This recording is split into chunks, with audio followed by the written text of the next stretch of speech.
a todos, boa noite. Boa noite a todas e a todos.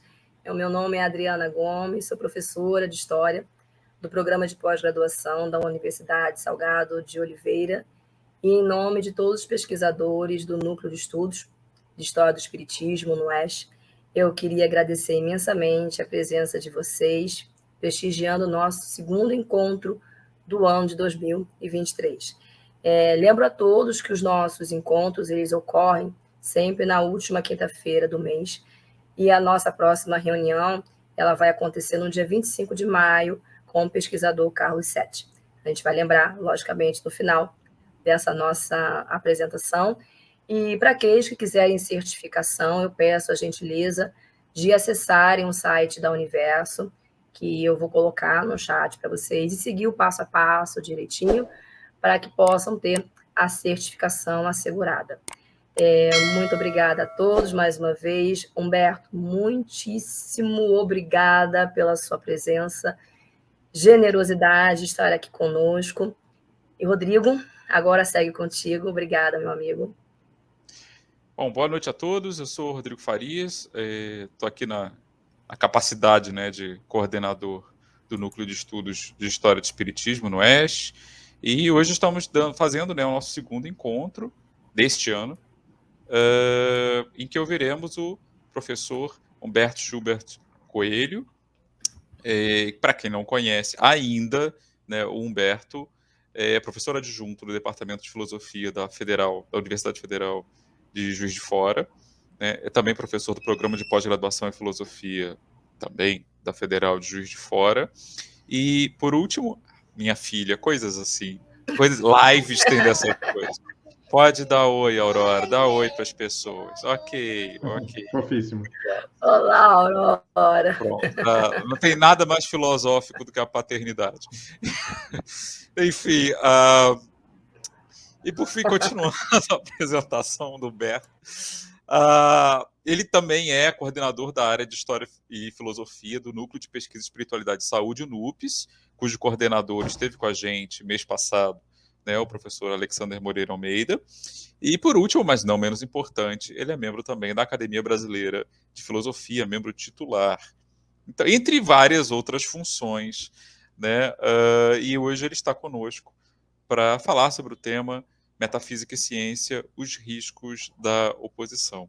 Então, mais uma vez, Humberto, eu te dou boas-vindas, te agradeço muito por estar aqui com a gente e te passo a palavra, tá bom? Muito boa noite, eu também agradeço muito aos colegas, aos amigos, né, pelo convite, né, e é sempre uma honrosa oportunidade a de poder falar um pouco sobre esse que eu considero o maior, o principal problema cultural da modernidade, né, dos últimos 200 anos. Então, não se preocupem, né, não se assustem quem não é da área de filosofia, mesmo quem não necessariamente conhece a metafísica muito bem, porque é uma disciplina muito específica, né? E eu não vou entrar muito nesses pormenores do que cada pensador propôs, alguma coisa assim. Mas eu vou explicar de uma maneira acessível, mais genérica, por que esse é um grande problema, ou o maior problema cultural que nós enfrentamos agora. O que isso tem a ver com a desagregação espiritual, primeiro do Ocidente e depois global, no sentido em que o Ocidente irradia instituições, mentalidade, arte, que acabam sendo influentes, né, sobre as outras culturas que cada vez mais se ocidentalizam, ou mesmo não se ocidentalizando, recebem por tabela ou secundariamente algum tipo de influência. Então, nós vivemos numa era de individualismo exacerbado, por um lado, de negação de valores universais, negação de estruturas, necessidades coletivas, tá? Que são compartilhadas por todos. Nós vivemos uma época, consequentemente, por causa do individualismo, de fragmentação das personalidades. As pessoas elas não têm mais uma estrutura coerente da própria personalidade e sentem dificuldade de integrar a sua religiosidade com a sua visão política, a sua preferência artística com valores educacionais que quer transmitir para os filhos. Então, vira e mexe, a gente se pega surpreso porque a gente gosta de uma determinada coisa e a gente olha para o lado, vê o filho assistindo e pensa, puxa, isso é extremamente inadequado, como é que eu estou vendo isso e meu filho não podia estar aqui do lado vendo esse tipo de coisa, mas eu sempre assisto, né? Então a gente começa a ter um fenômeno que o homem antigo, medieval, renascentista não tinha, que é o da desagregação da personalidade. Eu não me entendo porque eu não sei, porque eu tenho interesses conflitantes, porque eu tenho visões de mundo conflitantes, gostos conflitantes. Né? A minha visão de mundo não é mais íntegra, não é mais a mesma, não é mais homogênea.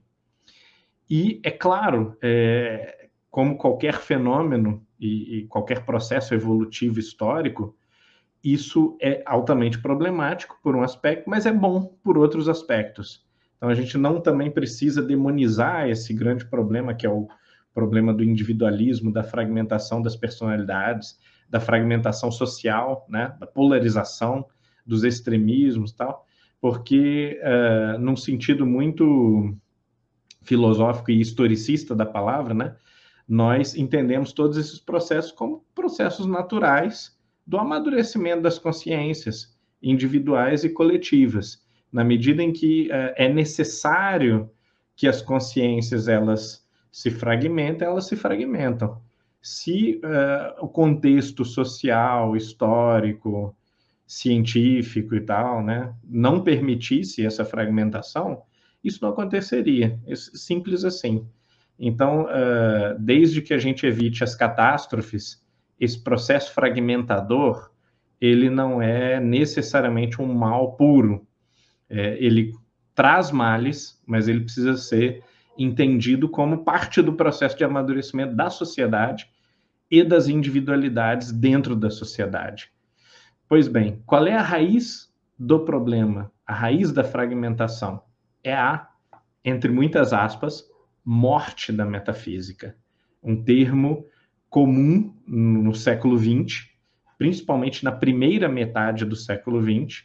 Nós vamos ver as gerações que vão de Nietzsche até mais ou menos a velhice de Heidegger, que, quer dizer, literalmente assim, do comecinho do século XX até, ou do final do século XIX, até mais ou menos 1960, 1970, forçando um pouco a barra. Nesse período histórico, onde muita coisa aconteceu, muita água escorreu por esse período, muitas transformações culturais, artísticas. Pensem assim, quais são as transformações artísticas dos anos 90 até hoje, no mundo tão complexo que a gente vive, que são comparáveis com as dos anos primeiros do século XX. Não é possível comparar os primeiros 50 anos do século XX com os últimos 50 anos. São muito mais intensos os primeira metade do século XX. As transformações políticas muito mais intensas, né? Revoluções, tal. Quando no final do século XX nós estamos vivendo justamente o esmorecimento desses processos, né? O enfraquecimento e a fragmentação social e individual, chegando ao ponto da exaustão cultural. E aí o que nós vamos perceber culturalmente?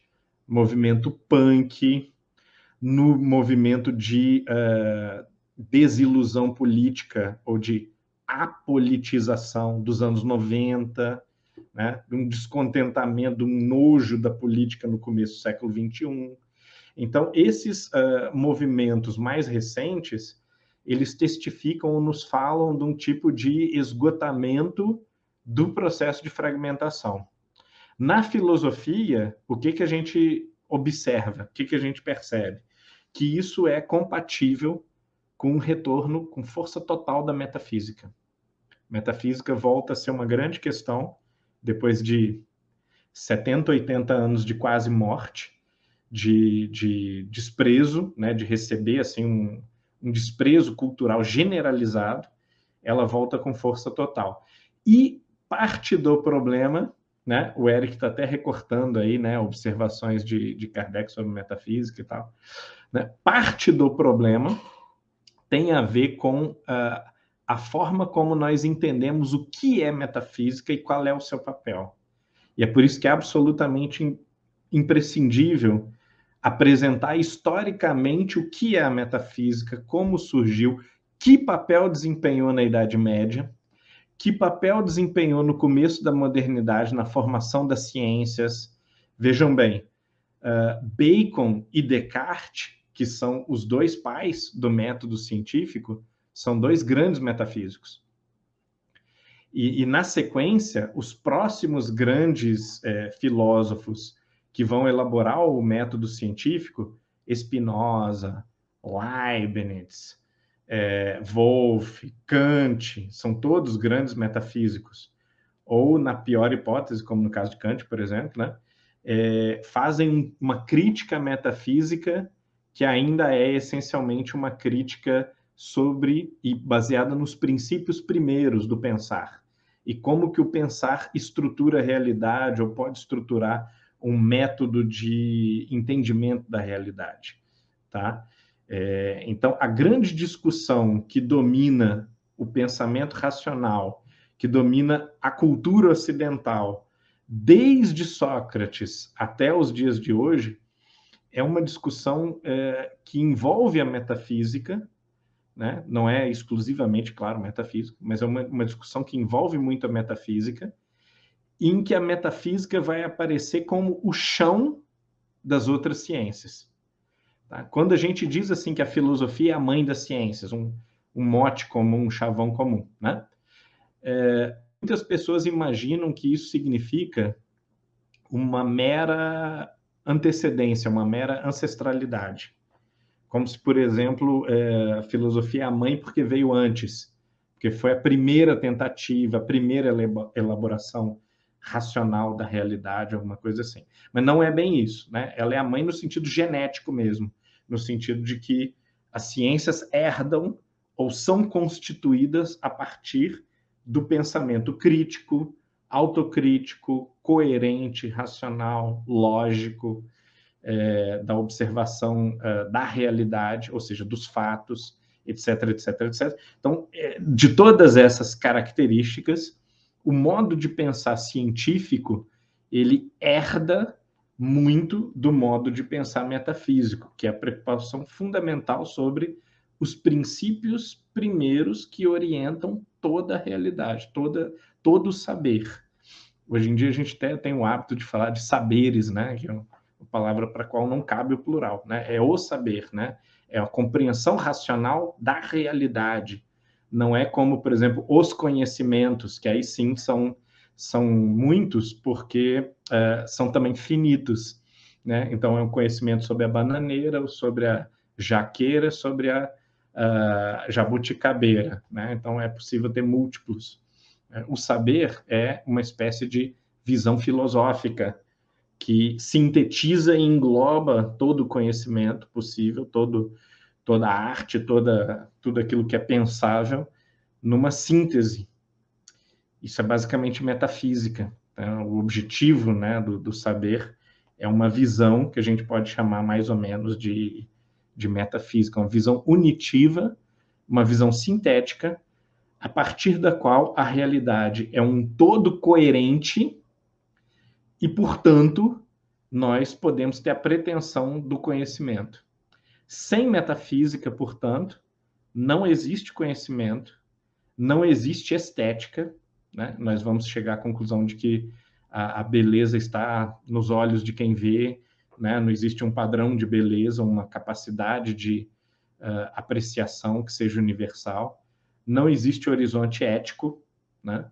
Tanto que pensadores antimetafísicos, eles serão também antiéticos.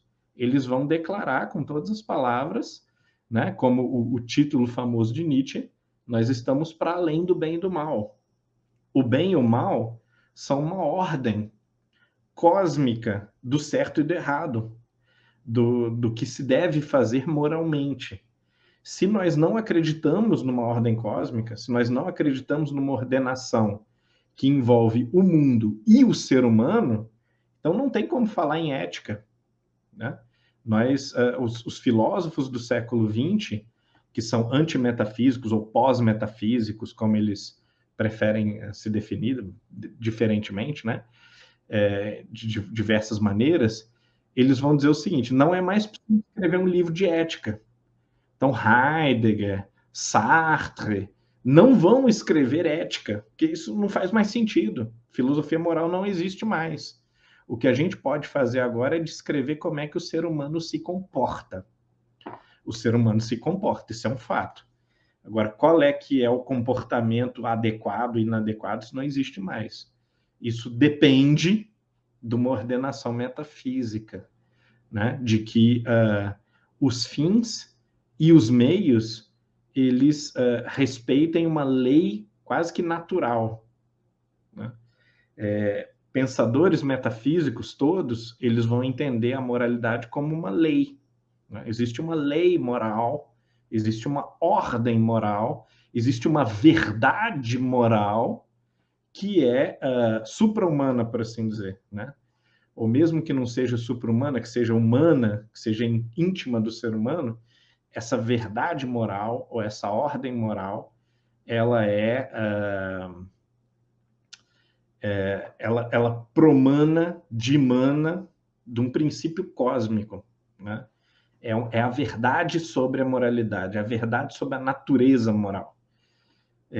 E os pensadores metafísicos, eles também vão gostar muito desse tipo de palavra, natureza moral do homem. Por que tudo eles amarram com a palavra natureza? Para dizer que, olha, desde a origem existe um princípio moral.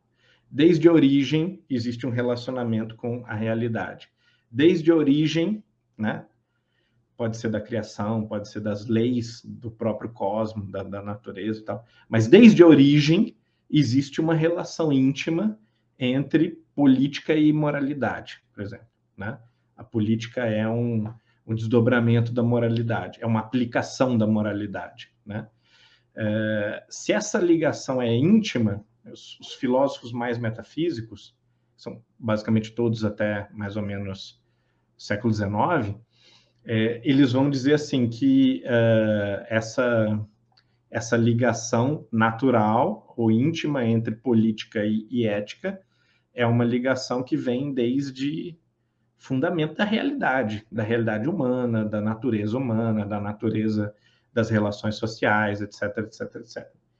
E vejam bem, filósofos e pensadores, sociólogos, psicólogos, materialistas ainda eram totalmente metafísicos até meados ou um pouquinho depois de meados do século XIX. Por exemplo, se a gente citar, né, título de exemplo, Freud e Marx, são dois pensadores materialistas ainda fortemente metafísicos, muito, muito fortemente metafísicos.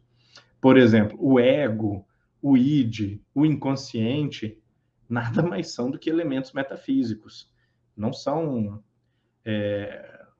derivados da observação, não são coisas palpáveis, coisas que existem apreciáveis pelos 5 sentidos, e são princípios que, pelo contrário, permitem a leitura da realidade, dos fatos, né?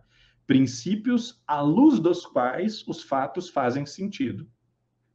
Mesmo a gente pode falar de luta de classes, por exemplo, né? Ou de alienação, né? São fenômenos que não são fotografáveis, mas são fenômenos a partir dos quais relações concretas, essas sim factuais, podem ser interpretadas, lidas e fazerem sentido.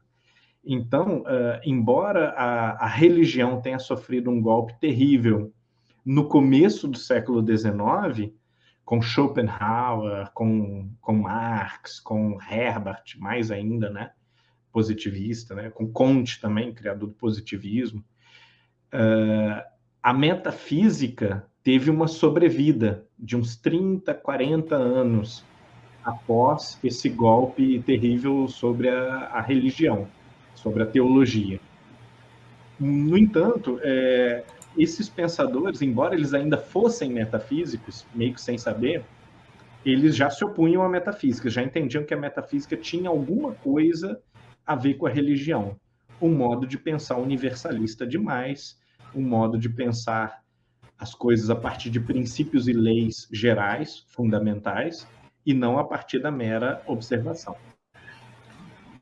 Só que, ao passo que eles, de boca, atacam a metafísica, esses pensadores de meados do século XIX, eles continuam usando um modo de pensar basicamente metafísico. Tá? A metafísica ela só vai começar a ser extirpada das ciências e da filosofia mesma, da própria filosofia, a partir do finalzinho do século XIX. Então, nós estamos falando assim dos últimos trabalhos de Nietzsche, dos primeiros trabalhos lá da geração de 1900, 1910, 20, mais ou menos. Então, é a partir desta época que realmente se pode falar de um pensamento não metafísico pela primeira vez. E isso é muito peculiar, é muito sintomático, porque nós estamos falando de uma cultura que, se a gente quiser começar em Homero, tinha, então, 2.600 anos, e se a gente quiser falar de Sócrates, que é mais recente, essa cultura já tinha 2.200 anos. Por 2.200 anos ou 2.600 anos, como queiram, né? A cultura ocidental foi estritamente metafísica. Estritamente buscava origens, essências, verdades e uma natureza, uma ordem cósmicas. De repente, então, nada disso vale mais, porque há leves associações entre esse conceito de ordem cósmica e o conceito de Deus, né? E há uma associação direta também entre o conceito de moralidade, como uma ordem da verdade, da realidade, e o conceito de uma moral cristã. Então, por conta dessas associações, a academia britânica, principalmente, ela passa a ogerizar ou a odiar a metafísica, né? Recentemente, quando eu fui para o meu pós-doutorado na Inglaterra, eu fui para um centro especializado nesse assunto estudar exatamente essa questão. Como e por que houve a grande cisão entre ciência e religião e por que isso aconteceu na França e na Inglaterra, particularmente. Por que não aconteceu na Alemanha, que é uma grande nação científica e filosófica? Por que não aconteceu na Rússia? Por que não aconteceu nos Estados Unidos?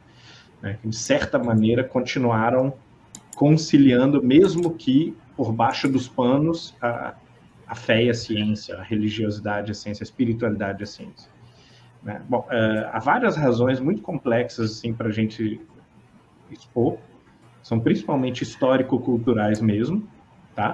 Mas a principal é o estabelecimento de uma briga entre acadêmicos ateístas, por um lado, e agnósticos, tá? Alguns espiritualistas também, e a Igreja da Inglaterra. A Igreja da Inglaterra era uma igreja estatal, oficial, e que estava intimamente envolvida com a estrutura do Estado e com a estrutura oficial, né, institucional, né, do governo da Inglaterra, da sociedade inglesa.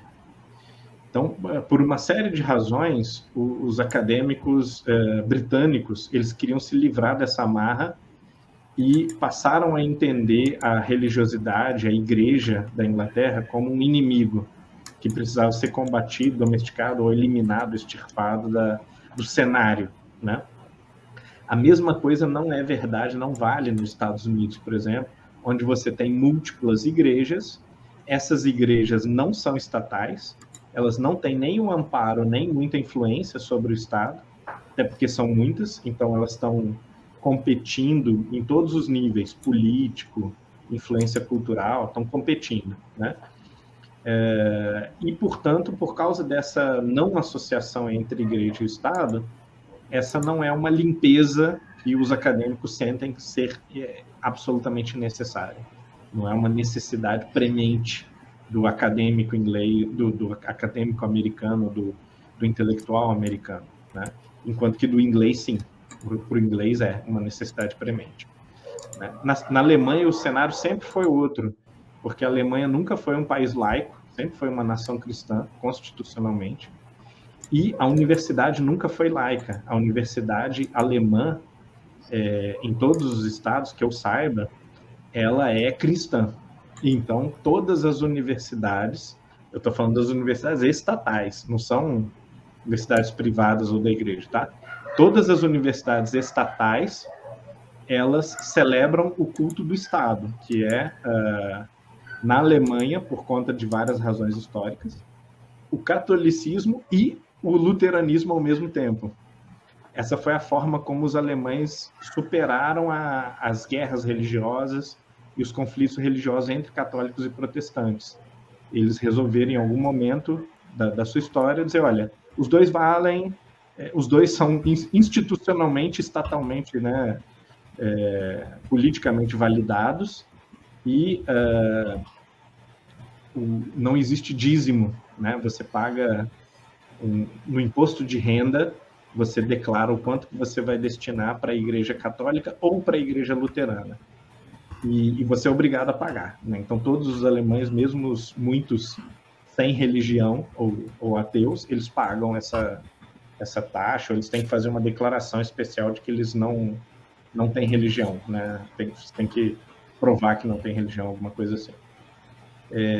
Então, vejam que as constituições históricas, culturais, dos diferentes ambientes vão impactar muito sobre a percepção pública, a percepção social do que é e de como a religião interfere nos assuntos científicos.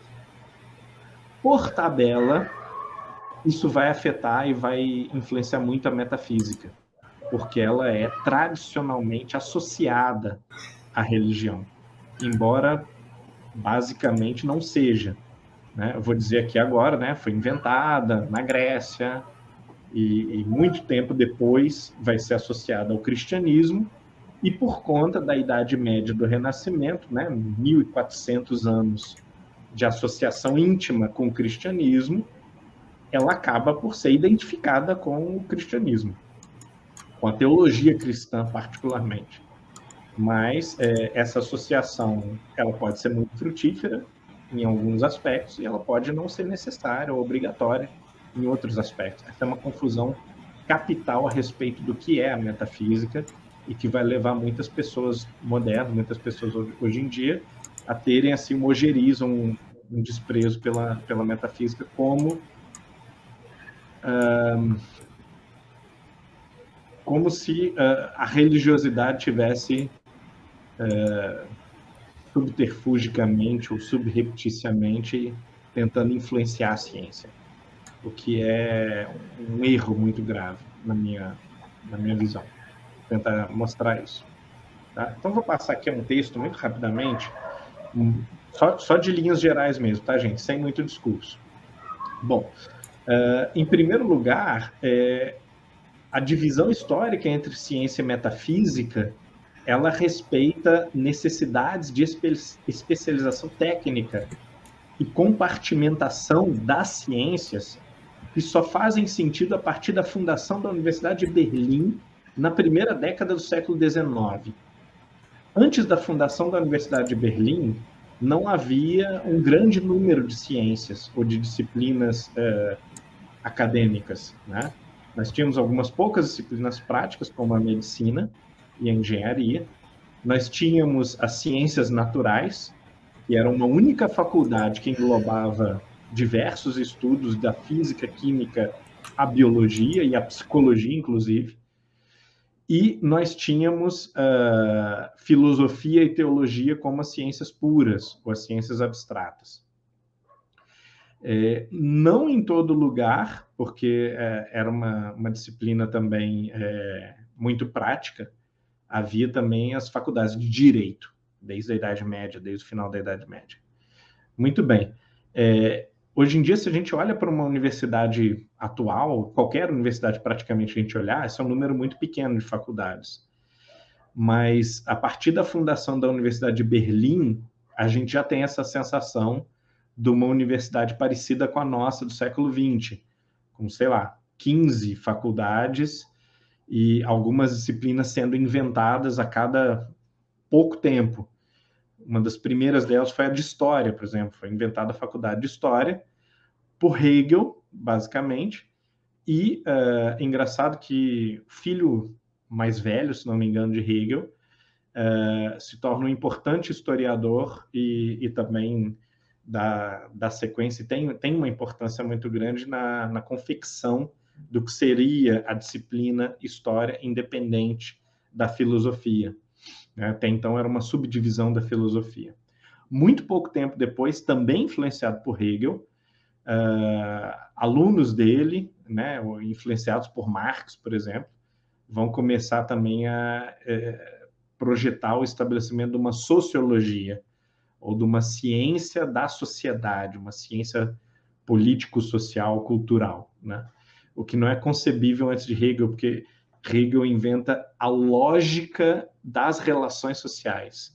Ele é o primeiro, inventa ou percebe, né? Percebe, é o fundador, né? O criador, o descobridor dessa lógica das inter-relações, interpessoais, e a partir daí faz sentido estabelecer toda uma ciência que aplique essa lógica ou que detecte essa lógica nas diversas relações, nos diversos fenômenos do jogo social. Muito bem. Uma outra questão premente da universidade moderna, conforme a fundação da Universidade de Berlim, era a necessidade de reduzir o escopo de estudo, porque o volume do saber ele foi muito rapidamente alargado. Então, a medicina começa a ser fragmentada em psiquiatria, isso aí já nos anos 30, tá? 1830 já existe psiquiatria, obstetrícia, uma medicina mais farmacológica, uma medicina para trauma, alguma coisa assim, isso já começa a ser dividido, né? Cardiologia, etc. e tal.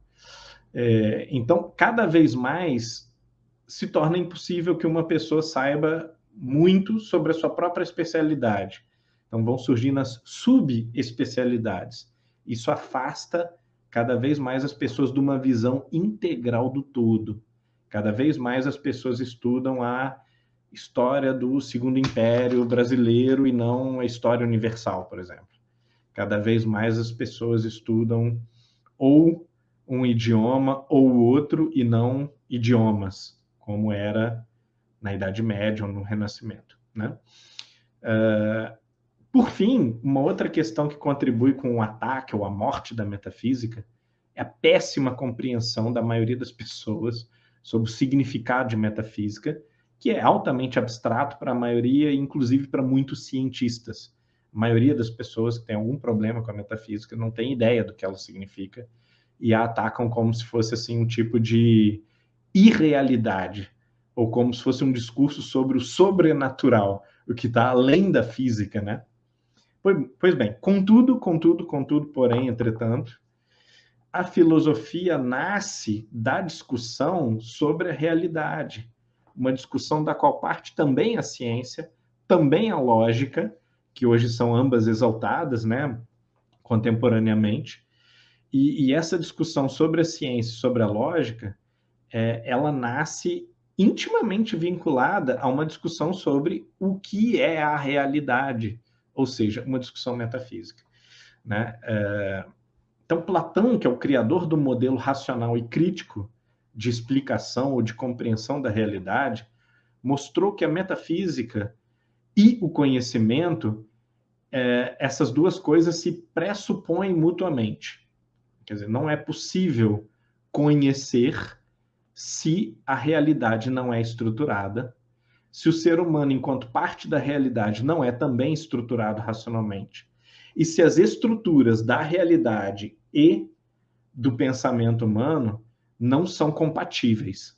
Então, para que o conhecimento seja possível, geográfico, médico, histórico, psicológico, seja lá qual for o conhecimento, é absolutamente necessário que a estrutura da realidade seja compatível com a estrutura do pensamento humano. Os medievais traduziram isso na seguinte frase: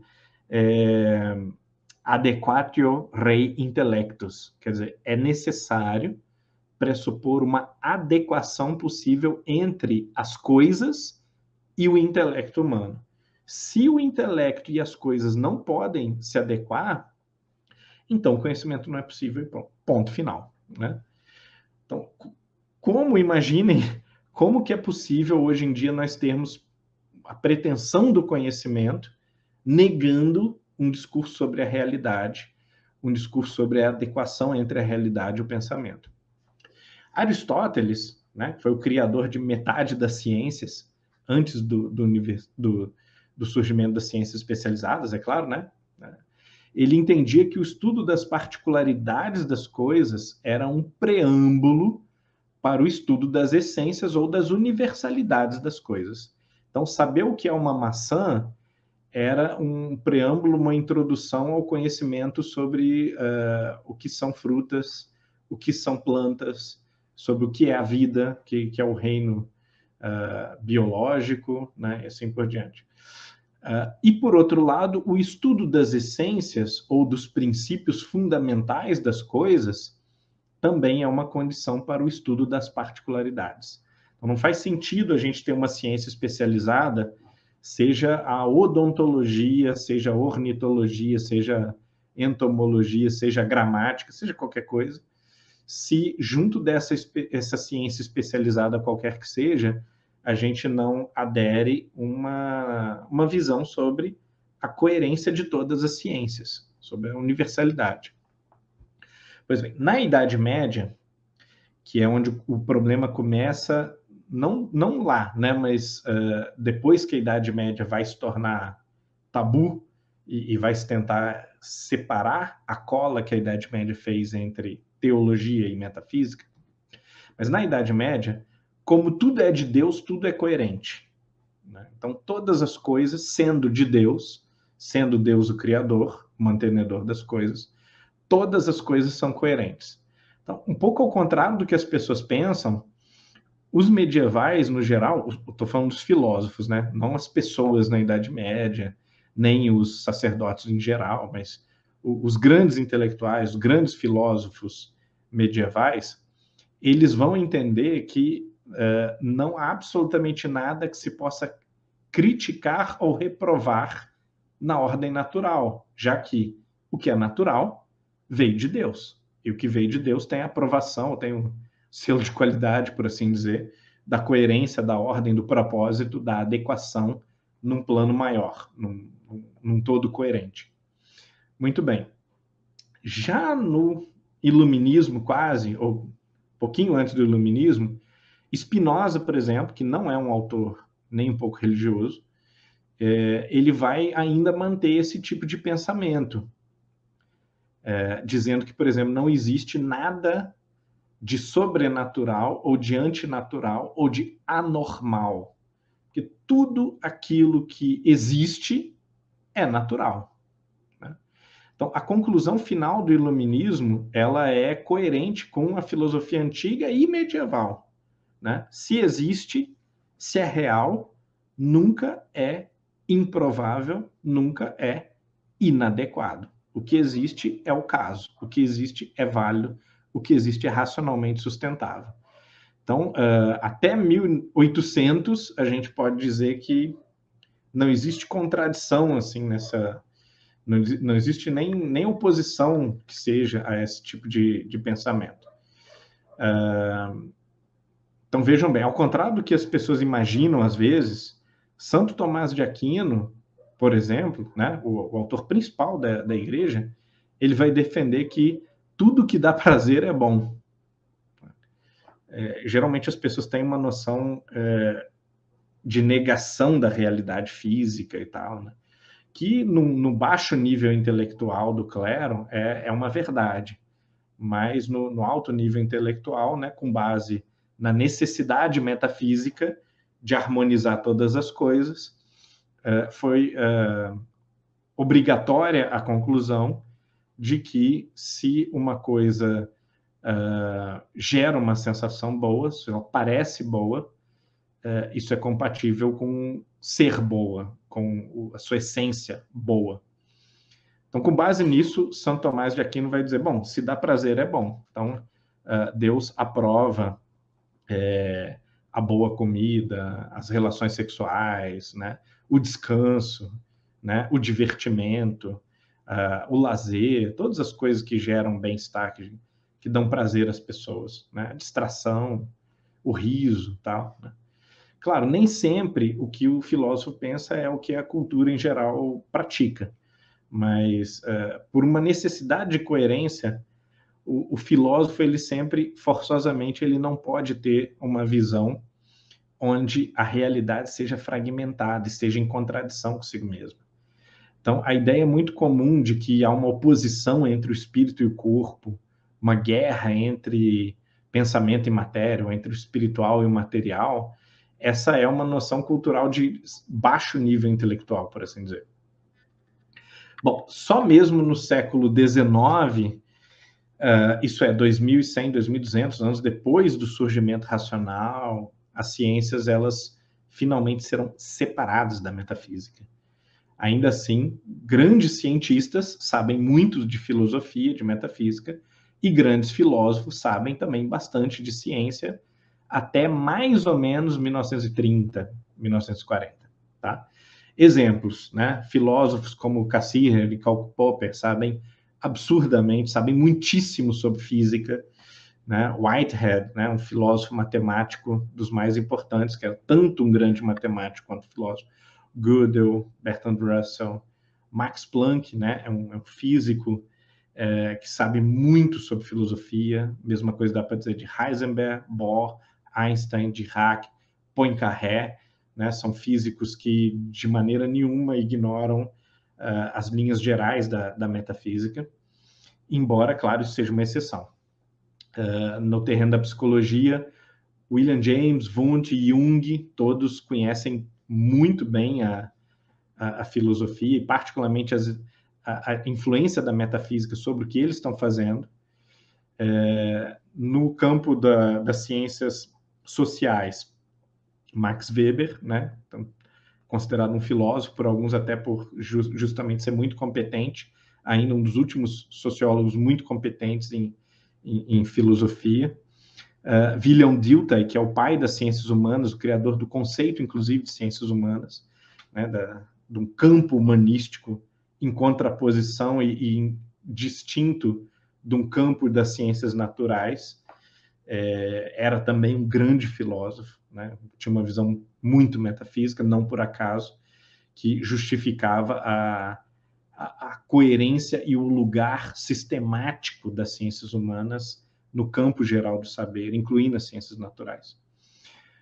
Contudo, exceções também existiram. Muitos cientistas eram francamente ignorantes em filosofia e o contrário também começa a acontecer, né? Nietzsche já é de uma geração em que o filósofo muito pouco sabe sobre ciência, e os maiores médicos, cientistas, matemáticos, físicos, astrônomos do final do século XIX, eles já são tão especializados que justificam o deboche do autor Arthur Conan Doyle na sua obra Sherlock Holmes, quando ele monta um personagem, Sherlock Holmes, né, o detetive, que é tão especializado na arte de procurar detectar criminosos, que ele não sabe, por exemplo, que a Terra gira em torno do Sol.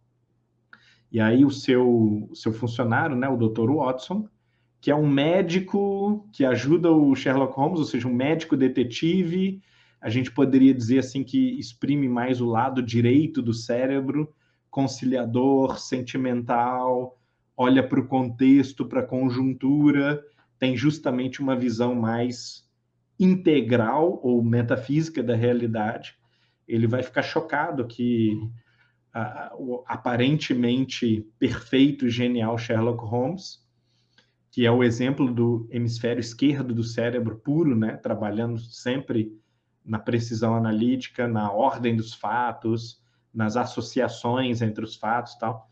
como que ele pode não ter essa noção de contexto, como que ele pode ser, em alguns aspectos, socialmente incompetente, ou não ter noções básicas sobre como o mundo funciona, não tem curiosidade, não tem nenhuma curiosidade além da sua especialidade. Então, uma super crítica ao especialista, embora ele seja uma figura brilhante, admirável, né? Sherlock Holmes ele tem essa característica do especialista limitado e tacanho. Então, apesar desses desdobramentos históricos, não é possível pensar de maneira não metafísica. Essa é uma constatação visceral que permitiu o renascimento da metafísica no final da década de 1970. A grande confusão gerada pela alta e complexa metafísica dos textos filosóficos é que o público passou a pensar que não tinha uma metafísica, que isso era uma coisa que só existia na mente dos filósofos. As pessoas passaram a acreditar que metafísica é coisa de filósofo e que eu sou uma pessoa prática que entendo das coisas do cotidiano. Quando uma massa crítica de pessoas humanistas, cientistas, passou a pensar assim, dispensaram completamente a filosofia e abraçaram o positivismo ou um cientificismo, isso é, uma ideologia não fundamentada, né, que afirma que a única realidade metafísica, mesmo negando a palavra metafísica, né, a única realidade é a da observação. Pois bem, a única alternativa à metafísica, então, é o relativismo, que a metafísica ela é o sinônimo da coerência geral do pensamento. Então, não ter metafísica significaria não ter pensamento coerente. William James, por exemplo, ele vai dizer o seguinte, da sua maneira banal e até um pouco tosca de dizer, né? William James vai dizer que toda e cada pessoa tem uma metafísica. Metafísica é a sua maneira de ver o mundo, sua maneira de interpretar o mundo. Como que ela dá sentido a tudo que ela experimenta? Será que ela não dá sentido? De nenhuma forma? Ou ela diz assim, não, tudo é basicamente político. Tudo é essencialmente uma luta do bem contra o mal. Tudo é uma questão da salvação da alma, né? É uma questão de estar na igreja, de vivenciar a salvação da alma. Então, seja qual for a forma como a pessoa exprime essa coerência, todo mundo tem alguma explicação ou alguma posição a respeito do mundo como um todo, da realidade como um todo. Isso é metafísica.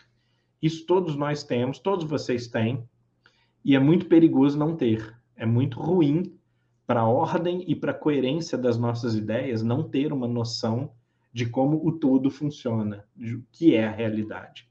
Isso vai produzir, como eu disse no começo, várias consequências terríveis e infelizes para a sociedade, como, por exemplo, a fragmentação social, a incapacidade de lidar, de readministrar, de reorganizar as bolhas em uma sociedade coerente, que quer coisas coerentes, que sabe para onde quer ir, que tem um projeto de nação, por exemplo, um projeto de humanidade, quer um futuro melhor. Não tem como a gente ter isso mais, porque a gente não sabe o que nós somos. Nós não temos uma noção coletiva do que é bom para todos, do que é interessante para todos. Nós temos noções nucleares, atômicas. Um grupo ali acha isso, outro grupo acha aquilo, e nós não temos mais a necessidade, que é uma necessidade metafísica, de reintegrar todos os grupos numa única família, numa coletividade universal. Então, esse retorno ao pensamento racional, esse retorno a um pensamento que busca a coletividade universal, eu não estou falando de unanimidade de opinião, que é uma utopia. Eu estou falando de universalidades básicas, práticas, né? Como, por exemplo, a lógica é universal, né? 1 mais 1 é igual a 2, não é igual a 4, né? 3 vezes 3 não é igual a 15, não é igual a 2, é igual a 9. Para todas as pessoas. Então, existem certas estruturas que nos igualam de uma maneira universal. E se não existirem estruturas morais, horizontes de ação política, unanimidades espirituais, né, universalidades espirituais que nos unem a todos, aos poucos a comunicação, a convivência vai se tornar impossível. Cada vez mais vai se tornar impossível. A partir dessa nova individualidade extrema, que é uma invenção cultural de 100, 150 anos aproximadamente. Então, vou ficar por aqui na minha exposição. Eu vi que aconteceu muita coisa nos comentários e no chat, e eu não sei se eu deveria ter lido isso tudo, mas vou tentar dar conta aqui do que está acontecendo.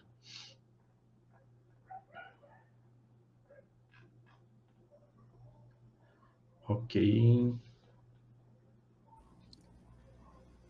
Podemos ir, então, para a sessão de perguntas e respostas, Humberto? Já que... Sim, podemos. Ok. Antes de mais nada, quem está nos assistindo deve ter notado que tem uma quarta pessoa aqui, não é um espírito, né? É a Angélica, que se atrasou um pouquinho, né? Angélica Almeida, membro do NUESH, né? Então, está devidamente apresentada, para as pessoas saberem do que se trata, né? Porque a gente começou de um jeito...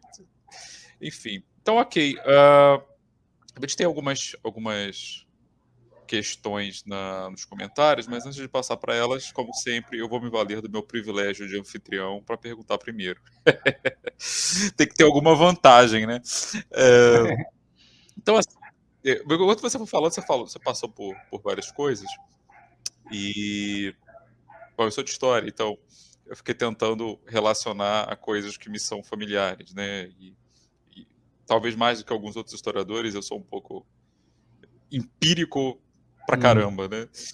E então, quando você começou a falar, por exemplo, da questão de desagregação, de uma certa desagregação do Ocidente, não é? É isso? E, assim,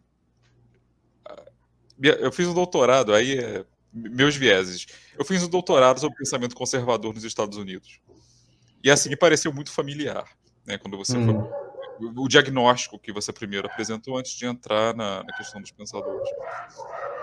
Então, assim, os cachorros estão animados com a filosofia.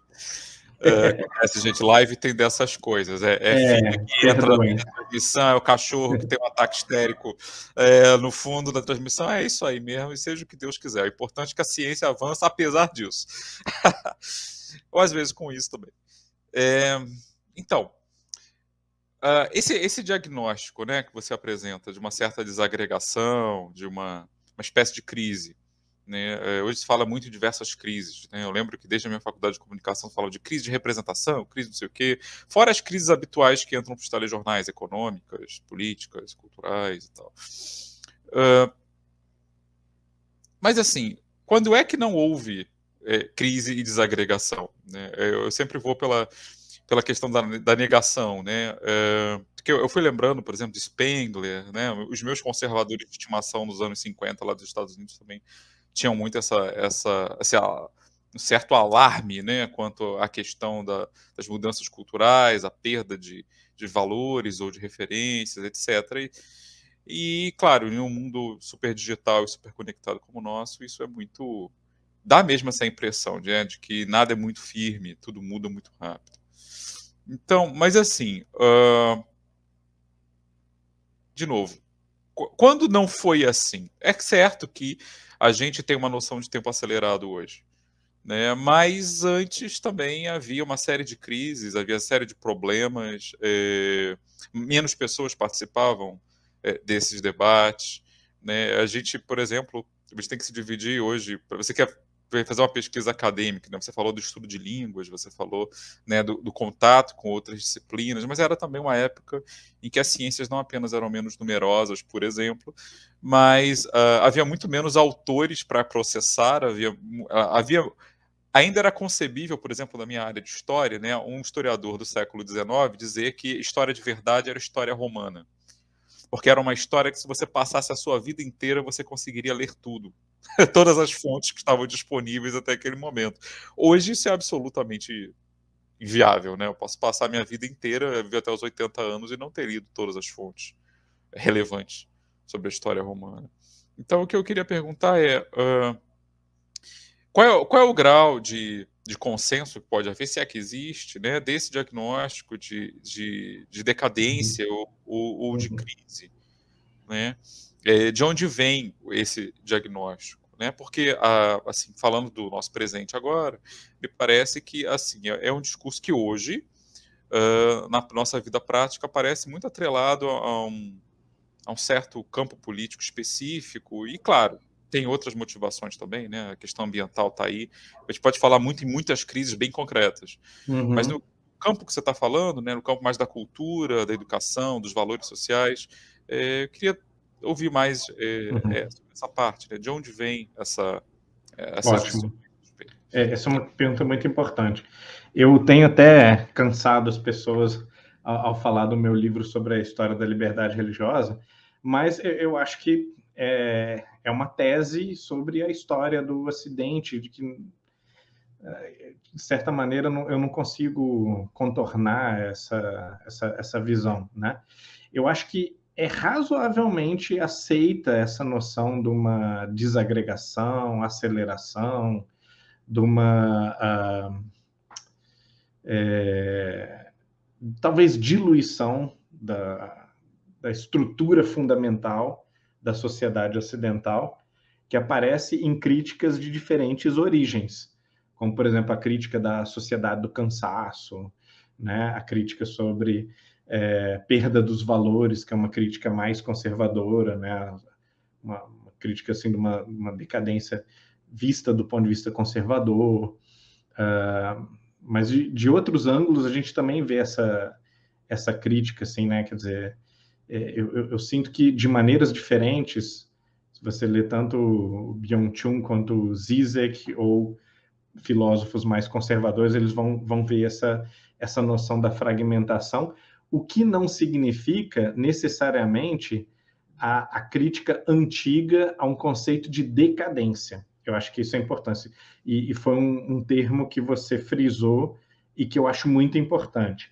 Desde sempre, as pessoas perceberam que a sociedade vive altos e baixos, e essa percepção gerou uma sensação de que há momentos de decadência, né? De que, olha, a sociedade empobreceu intelectualmente, culturalmente. Isso sempre aconteceu. E há o século de Augusto, o século de Péricles, e havia os momentos de empobrecimento da sociedade. Empobrecimento, inclusive, espiritual, cultural, falta de referências, falta de valores. Tal. Então, isso é humano e perene. O que eu acho que é a raiz da desagregação, que eu tenho tentado defender sempre nos meus textos, é causado pelo processo individualizador da reforma protestante. No momento que você tem um todo coerente, natureza, o cosmos, ser humano, Deus, e esse todo ele é relativizado a partir de uma crítica individualista, e não tem como não ser individualista, então há uma espécie de fatalidade histórica nesse processo também, né? Uma crítica individualista à instituição da igreja e a sua pretensão filosófica de uma coerência total do mundo. Desse movimento individualista, os primeiros protestantes, o que eles achavam que ia surgir? A verdadeira igreja de Cristo, ou a igreja primitiva ressuscitada, a igreja dos primeiros cristãos. Na verdade, o que aconteceu? Instantaneamente viraram três: luterana, calvinista e anglicana, com muitas dissidências, com 10 grupos ou 15 grupos que falavam: eu não concordo muito com Lutero, eu não concordo muito com Calvino, não concordo muito com a Igreja da Inglaterra.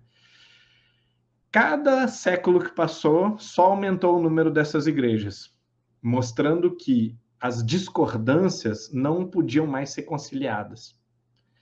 A partir de uma lógica individualista protestante, que impregna a economia, a noção de mercado individualista, impregna as noções filosóficas, todas as noções, porque a religião ela é o elemento primordial da cultura. Ela fala dos valores de vida ou morte, de salvação ou destruição da minha alma no inferno. Então, quer dizer, Coisas que são mais cosméticas ou que são detalhes, você pode deixar um pouco para lá, mas dificilmente as pessoas deixam o drama cósmico para lá, né? A salvação da alma, por exemplo, né? Felicidade. Os temas religiosos são muito intensos, né? Então, eles acabam dando, ou pautando, dando o tom da cultura no geral, e a cultura se individualizou cada vez mais, a ponto de que as nossas noções políticas, dos direitos individuais, tal, vão todos se elaborar um pouco à luz do individualismo protestante. Então, não tem como a gente imaginar as noções políticas de direitos individuais, por exemplo, sem imaginar, primeiro, a reforma protestante. Porque num mundo onde só tivesse catolicismo, onde só existisse, não existisse o individualismo protestante, provavelmente esses valores liberais não teriam surgido. E, de novo, o problema não é o valor liberal, né? Não é uma crítica ao valor liberal, mas Tocqueville, que era um pensador liberal, um pouco conservador, ele vai perceber isso. Quando ele vai para os Estados Unidos, ele fala, nossa, isso aqui é maravilhoso, isso aqui é uma utopia. É a utopia do mérito, da justiça, a palavra empenhada vale mais que a lei e tal, né? Só que tem uma serpente no buquê. O perigo da cultura americana é o individualismo exacerbado. Se eles não souberem controlar esse individualismo, daqui a 100 anos eu consigo enxergar uma sociedade altamente desagregada, onde as pessoas não vão mais ser capazes de se entender e nem de se enxergar como pertencentes a um todo coerente e orgânico. Eu acho que foi uma profecia que se realizou, sabe? Eu sinto que é uma profecia que se realizou e que a sociedade perdeu a mão, perdeu o controle dessa síndrome de aceleração do individualismo, né? E o eu, ou o pensar individual, ou a opinião individual se sobrepôs à lógica e à universalidade que rege de maneira plana e coletiva como que as coisas funcionam, de uma maneira mais natural. A noção de lei moral, a noção de que é preciso pertencer ao grupo, que é preciso suprimir um pouco das minhas discordâncias, das minhas visões para me harmonizar com o grupo e tal. Isso tudo é, de certa maneira, demonizado numa sociedade altamente individualista e que promove o indivíduo como centro da realidade. Só que o indivíduo, nesse sentido pobre, nesse sentido não metafísico, não racional, de que maneira ele pode ser o protagonista? Só sendo realmente uma espécie de criança mimada, que quer tudo como quer, né? As coisas têm que ser do jeito que eu quero, né? Eu acho que isso é um pouco a expressão dessa desagregação, que é primeiro mental e depois social. E eu acho que no nível filosófico, os filósofos, no geral, eles, há 100 anos, eles têm sido bastante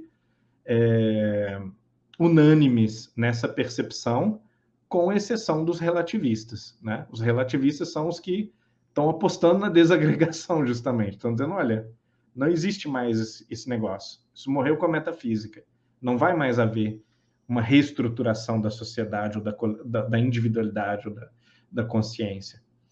E eu acho que a gente precisa apostar, eu estou no grupo que quer apostar na reintegração, né? Que, olha, com a valorização e a preservação de todas as diferenças, a gente precisa, sei lá, fazer ciência acreditando que ela funciona, que ela é verdadeira, que ela está dizendo algo sobre a estrutura da realidade. A gente precisa de leis morais, né? Precisa de uma moral que não seja uma construção. Porque uma moral construída é uma coisa na qual a gente não acredita.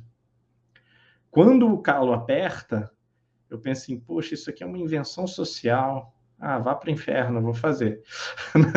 Se o calo apertar, né? Se for conveniente, eu estiver lucrando com a minha imagem de adequação social, eu sigo as regras. Mas regras que eu imagino que não são essenciais à verdade da vida, eu não vou seguir quando não for conveniente, quando for ruim, né? E as pessoas concluem isso. Isso não é uma coisa que, assim, eu que estou criticando, estou colocando... Não, se perguntar para Freud, ele vai confirmar isso, por exemplo.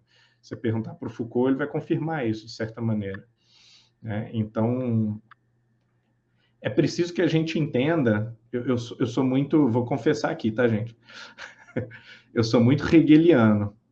Eu entendo que nada acontece por acaso, nada acontece aleatoriamente, todos os processos históricos agregam, todos, né? Então, não importa o quão decadente, retrógrado, fragmentado as coisas estejam, isso está ensinando coisas importantes para a gente, que a gente depois vai saber porque passou por isso, né? Esse é o sentido positivo da decadência. Então, eu sou otimista num sentido hegeliano por causa disso, porque eu acho que até o fracasso acaba sendo racionalmente significado depois que passou. Né? Ok. Não sei se foi uma boa resposta. Bom, por enquanto é a que temos. Essas questões complexas são, bom, enfim, elas são complexas, se não fossem. Mas, enfim, eu vou passar então as perguntas que o pessoal mandou aqui nos comentários, tá? E aí depois, havendo mais alguma nossa, a gente faz. Eu já tenho mais uma na manga, mas vou ceder a vez, não vou manipular nada. Não vou te monopolizar aqui, não seria justo. Eu gosto desses debates. Eu também. Foi bom. O Eric aqui nos comentários, o Eric é sempre o nosso fiel escudeiro, ele trouxe aqui alguns trechos de Kardec, especialmente da Gênese e também do que é o Espiritismo, falando sobre questões metafísicas. Né? Eu vou citar assim, brevemente, para dar com um contexto. Até o presente, isso é Kardec dizendo, tá? Entre aspas. O estudo do princípio espiritual, compreendido na metafísica, foi puramente especulativo e teórico. No Espiritismo, é inteiramente experimental. Isso está na Gênese, capítulo 4, item 16, e depois.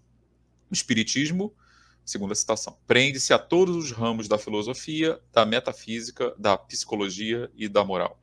É um campo imenso que não pode ser percorrido em algumas horas, que é o Espiritismo, segundo diálogo. Aí ele conclui, né? Tem esses trechos e alguns outros de Kardec falando de metafísica. No capítulo 1 de A Gênese também. O que dizer da visão de Kardec sobre esse ponto? O que você... Poxa, grande questão. Eu acho que eu tratei bem disso em alguns textos, tá? Em alguns trabalhos acadêmicos. Inclusive o Espiritismo em Perspectivas, né, Adriano? Mas mais ainda no artigo recente sobre Espiritismo e Niilismo, basicamente comparando Kardec e Nietzsche, né, como dois exemplos extremos, claro, né, de reações a esse problema, né, que é o problema que eu estudei no pós-doutorado recentemente.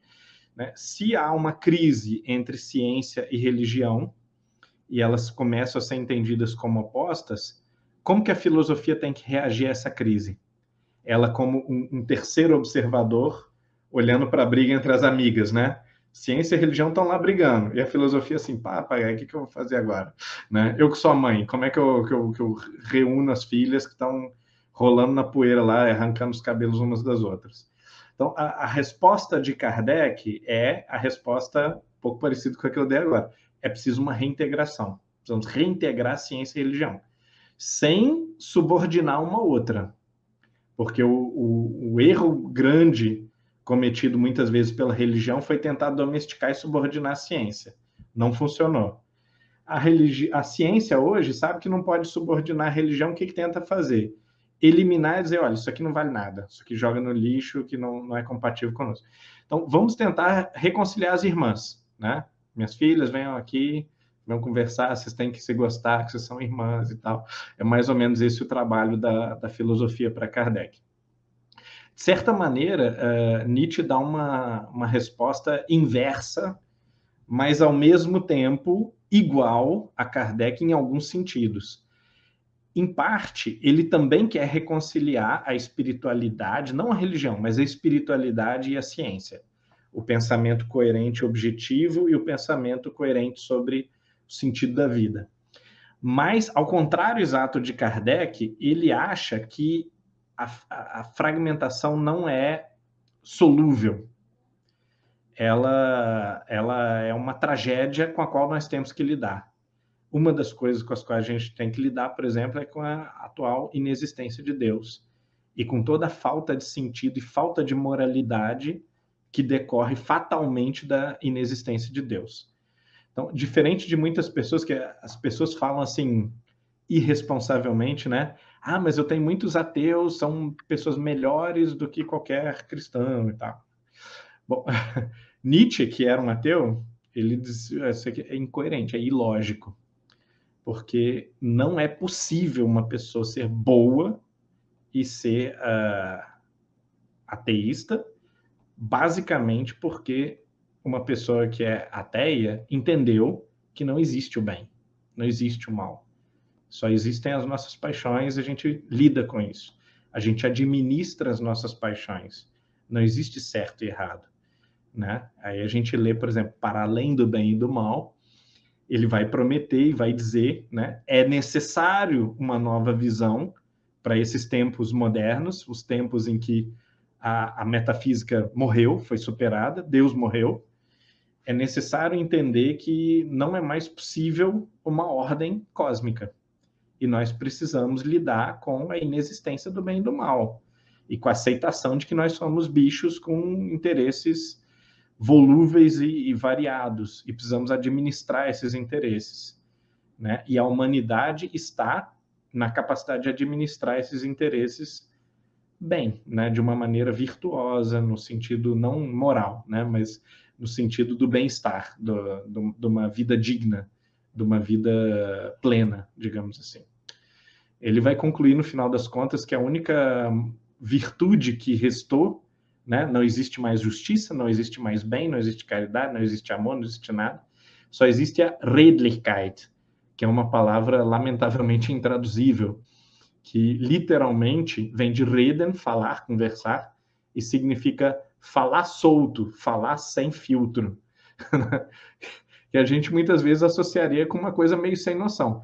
Mas Nietzsche considera isso uma espécie de franqueza, uma sinceridade. Então é a capacidade de você virar para a pessoa e falar assim: ah, me desculpa, na verdade eu não interesso pelo que você está falando, só tem interesse sexual em você. Então, quando a gente chegar nesse ponto, nós vamos ser felizes, porque nós não vamos mais ter os nossos interesses filtrados por pseudo-valores que, no fundo, não significam nada, porque não existe mais coerência metafísica para os valores. Deus não existe mais, né? Agora, o interessante que o Eric destaca, e o Rodrigo tinha falado um pouco sobre isso, né? Mas eu me dedico à empiria, né? O que isso tem a ver com a metafísica? Poxa, tem tudo a ver. Porque os criadores do método empiricista, né, Bacon, Locke e tal, são metafísicos, são pensadores metafísicos importantes. Eles vão dizer, olha, a empiria é o melhor jeito, ou o foco na experiência, na observação, é o melhor jeito de obter o conhecimento específico sobre factualidades da vida por causa disso, disso, disso. Então, essa justificação é metafísica, né? Então, a razão para eu me dedicar especializadamente a uma ciência, ela, no fundo, é uma razão metafísica, né? E dizer que essa observação empírica ela vai fazer sentido para o leitor, para o ouvinte, né? Que é do interesse de todos saber das particularidades dos besouros, né? Da vida da topeira dentro da cova dela na Terra e tal, né? Essa coerência com o que o ser humano significa no geral, ela é uma coerência metafísica. O valor da ciência especializada, então, tem tudo a ver com a macrocoerência metafísica que diz, olha, todo conhecimento tem valor porque o ser humano habita um mundo onde todos esses fenômenos estão aí, né? Se dão. Tanto que na próxima frase o Eric vai mostrar, ele está, depois de dizer que o espiritismo não faz metafísica, faz experimentação, ele vai dizer o espiritismo engloba a metafísica, ele assume a metafísica. Algumas vezes as expressões de Kardec parecem até incoerentes, porque, primeiro, ele está no pior momento para falar de metafísica, No momento em que o positivismo reina, e ele, que não é um positivista, está influenciado, está infectado por ele, terminologicamente, e ele vai, segundo os melhores manuais da época, né, segundo as melhores expressões da época, assim como a teoria étnica de Kardec, teoria das diferenças entre as raças e tal, né, o melhor conhecimento científico da época, ele vai depreciar um pouco a metafísica, né? Isso é um erro de época, é um equívoco de época, mas imagina você olhar para o lado, né? Todos os grandes pensadores estão fazendo aquilo, né? Parece insensato você ir contra todos e dizer, não, eu quero fazer metafísica, eu quero ir na contramão de todos os sábios, todos os intelectuais, tal, né? Então eu diria que pouco depois da época de Kardec, cerca de 60 anos depois, com Russell, com Cassirer, com Karl Popper, que ainda estão muito influenciados pelo positivismo, tá?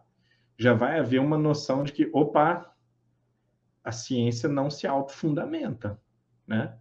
A ciência, ela só tem coerência umas com as outras, as ciências, né? E a ciência com a arte, a ciência com a vida, a ciência com a moralidade, se houver uma estrutura geral que ultrapassa e conecta essas ciências. Né? Mas isso, de novo, eu vou repetir o meu discurso, né? Isso só ficou perfeitamente claro em 1970, 1975, por aí.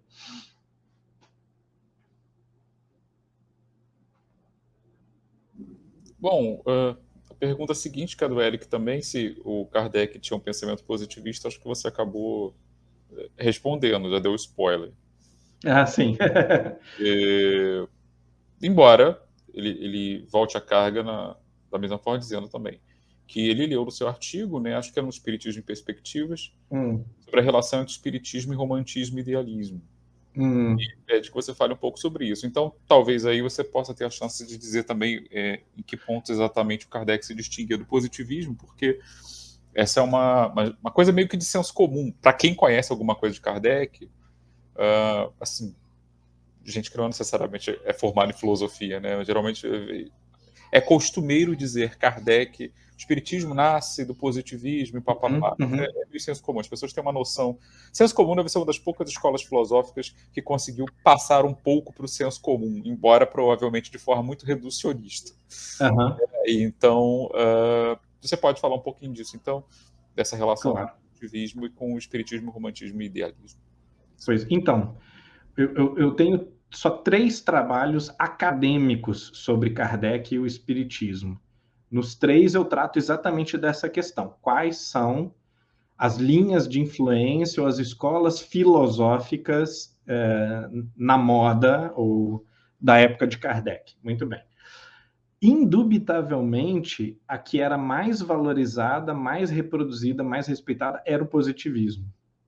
Então, seria muito estranho se o positivismo não tivesse afetado muito, influenciado muito Kardec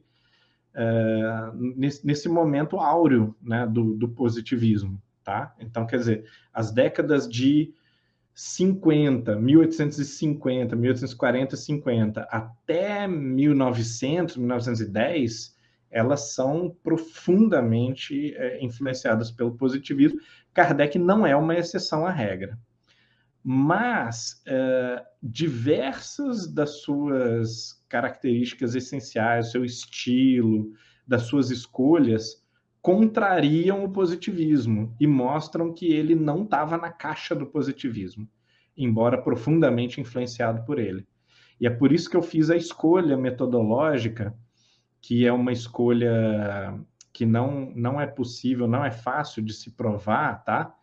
Porque Kardec nunca revela suas fontes e as suas linhas de influência. Ele nunca diz para a gente, eu prefiro esse filósofo aqui.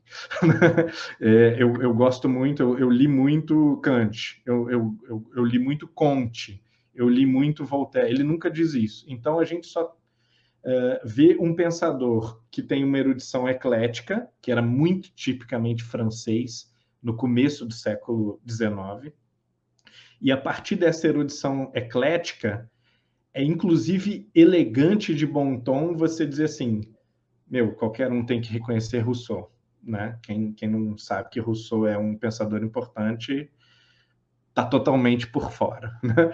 Quem não sabe que Voltaire é um pensador importante, que Santo Agostinho, que Platão, que Aristóteles. Então, assim, essa visão eclética, que inclusive eu gosto muito dela, né? Eu tenho uma tendência eclética também, como filósofo, ela aprecia uniformemente todas as coisas, mais ou menos como eles também olhavam para todas as ciências e diziam todas as ciências são importantes, tá?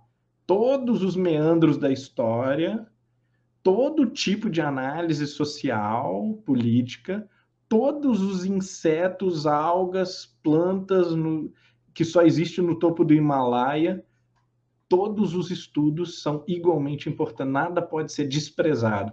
Eu acho que é um valor iluminista que a gente vê até hoje, porque assim, hoje em dia a CAPES, por exemplo, CNPq e tal, eles olham para as atividades científicas, para as atividades acadêmicas, tentam não valorar e colocar uma hierarquia, tipo, isso é top, isso aqui é porcaria. Existe uma tendência a não julgar o mérito de cada especialidade. Então, isso já é iluminista, já é da época do iluminismo, e eu sinto, ou eu acho, tá? Pode ser que eu esteja errado, que Kardec tinha essa visão eclética, muito de Victor Cousin, né, que era a celebridade filosófica da sua infância, da juventude, tá? Ele tinha essa tendência eclética na sua leitura da filosofia. Ele vai olhar para a filosofia e vai dizer, olha, quem somos nós para dizer que alguém não é importante? Algum autor clássico não é importante. Então tem que ler todo mundo e tem que valorizar as diferentes expressões do pensamento. Pois bem, se isso é verdade, né, se a gente não tiver errado nessa interpretação, então ele também não pode ser alguém que assumia uma bandeira de uma escola e desprezava as outras.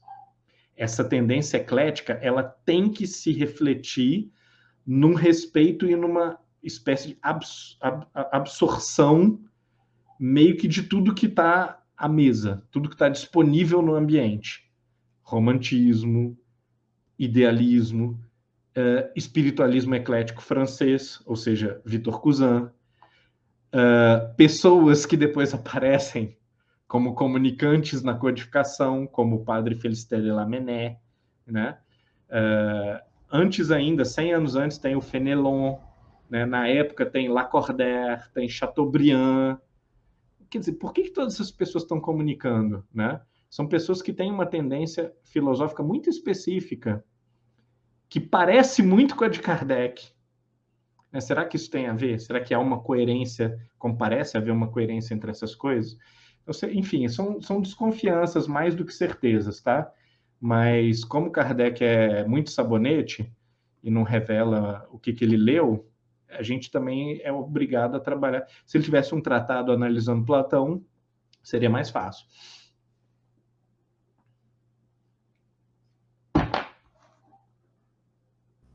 Bom, ok. Como a gente está chegando, então, ao nosso horário limite, eu vou puxar um pouco mais ainda para a questão pragmática, né? Como a ideia dos encontros no Oeste é também apresentar, né, diferentes perspectivas sobre a questão que se relacionam com a história do espiritismo e correlatos,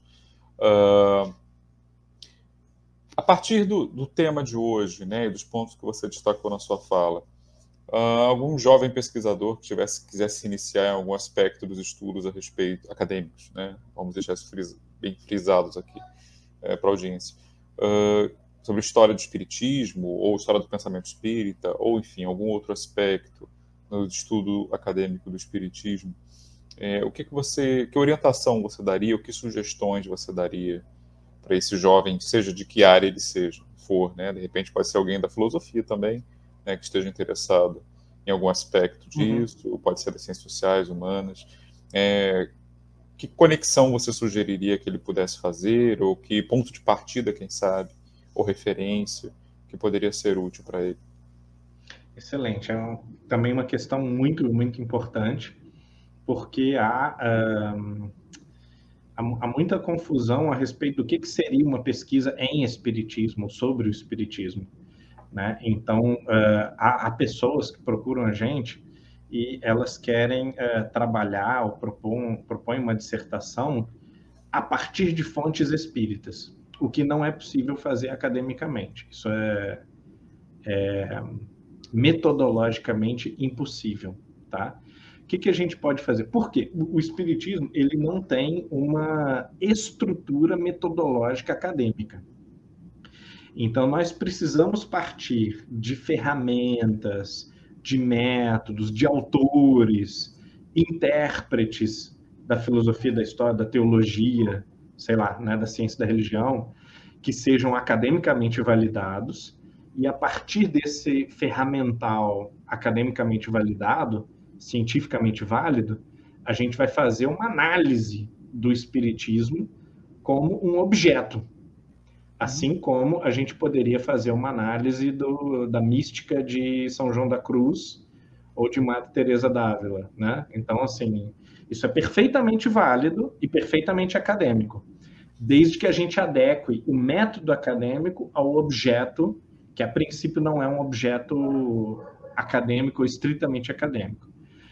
Então, o erro mais comum das pessoas é pretenderem fazer um estudo, e é claro que é perfeitamente válido o sujeito assumir a filosofia espírita como filosofia devida, mas ele não pode assumir ela como uma metodologia científica, porque ela não se apresenta dessa maneira. E não seria nem visto corretamente, não seria visto como academicamente válido.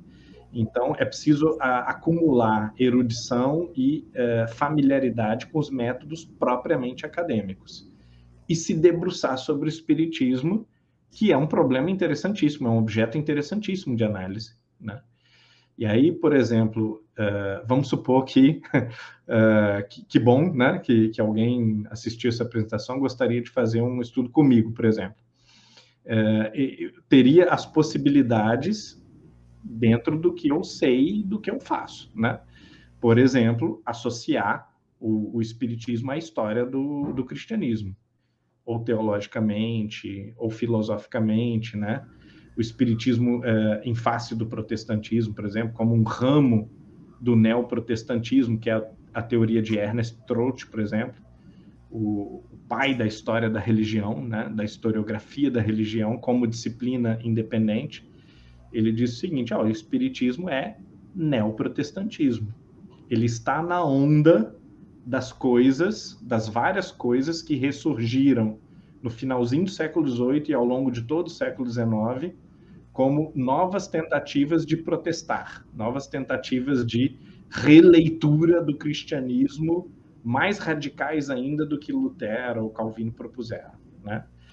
Eu acho que é uma leitura muito interessante, muito boa, inclusive, tá? Não é a única possível nem válida, mas vamos supor que o sujeito quisesse pegar essa tese do Ernest Troeltsch e fazer uma análise do espiritismo como uma variante neoprotestante, uma expressão neoprotestante, né? Então isso daria uma super tese, tanto em filosofia quanto em teologia, dependendo do interesse do pesquisador.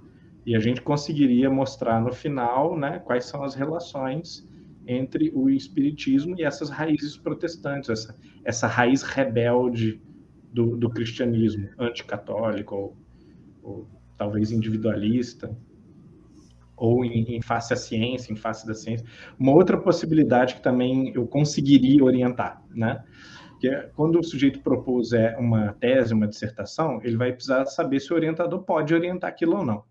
E como somos poucos os que orientam em alguma proximidade com o tema espiritismo, é importante que a pessoa pense nisso cuidadosamente, para que a proposta dela acabe não tendo eco em nenhum lugar.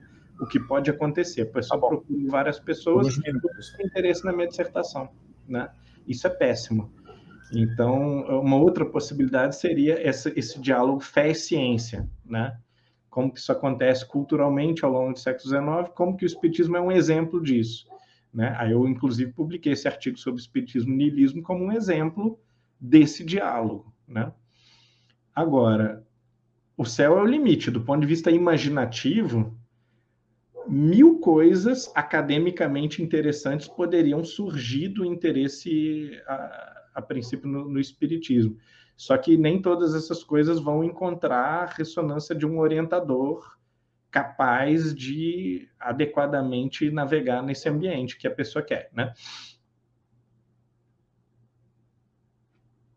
É o drama de toda pesquisa, encontrar um orientador. Que às vezes o orientador tem boa vontade, mas ele não tem conteúdo. E às vezes ele tem conteúdo, não tem boa vontade, e às vezes não tem ninguém nem com boa vontade, nem com conteúdo. É isso aí. Bom, então, gente, já passamos um tiquinho do nosso horário previsto, mas estamos ainda dentro das balizas do humanamente aceitável. Então, vou encerrar aqui a nossa... Ah, não, peraí, ainda tem um último comentário do nosso colega Marcelo Gulão, né, que é só um comentário, não é uma pergunta, né, que ele estava falando da questão do positivismo, né, vou até botar aqui. Ele estava falando que as ideias que as pessoas têm do positivismo se reduz a Comte, não foram apresentadas as diferentes correntes positivistas existentes na época, como o positivismo de Saint-Simon, por exemplo. Sim. Interessante. A história intelectual francesa não é o forte do brasileiro em geral, né? Saber que existiu um positivismo já é quase que demais, assim. Já está top, né? Enfim. Então, valeu, Marcelo, pelo comentário, né? Pela adição. Eu não sabia que tinha um positivismo de Saint-Simon, agora fiquei até curioso. Vou ver se vou ter que rever meus alfarrábios sobre pensamento francês. Tem que me atualizar nisso. Então, quero agradecer de público aqui ao Humberto Schubert Coelho, né, que esteve com a gente hoje no nosso segundo encontro no ESH, falar aqui de metafísica e ciência e os riscos da oposição, e tudo mais que esse assunto comporta e atrai, né?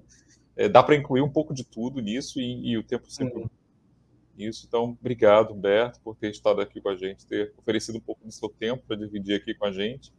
E espero que a gente se encontre outras vezes aí no futuro.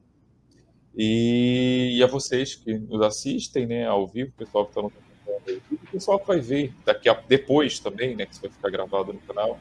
Agradeço a vocês pela audiência. Lembro que os encontros, como a Adriana disse, eles são mensais, geralmente na última quinta-feira, então teremos mais um mês que vem com outro tema, com um outro convidado, e assim esperamos ir até o final do ano, tudo dando certo.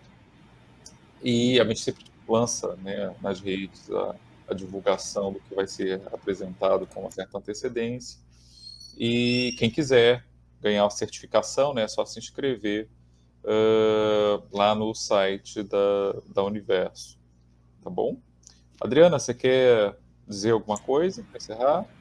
Eu só queria agradecer ao Humberto pela generosidade de estar aqui conosco, compartilhar os seus conhecimentos e lembrar que a nossa próxima reunião, quem vai estar conosco, vai ser o Carlos Sete, um pesquisador sobre o espiritismo. E eu aguardo todos vocês aqui. Até lá. Então é isso, gente. Obrigada. Muitíssimo boa noite e hasta la vista, como disse o grande filósofo Arnold Schwarzenegger.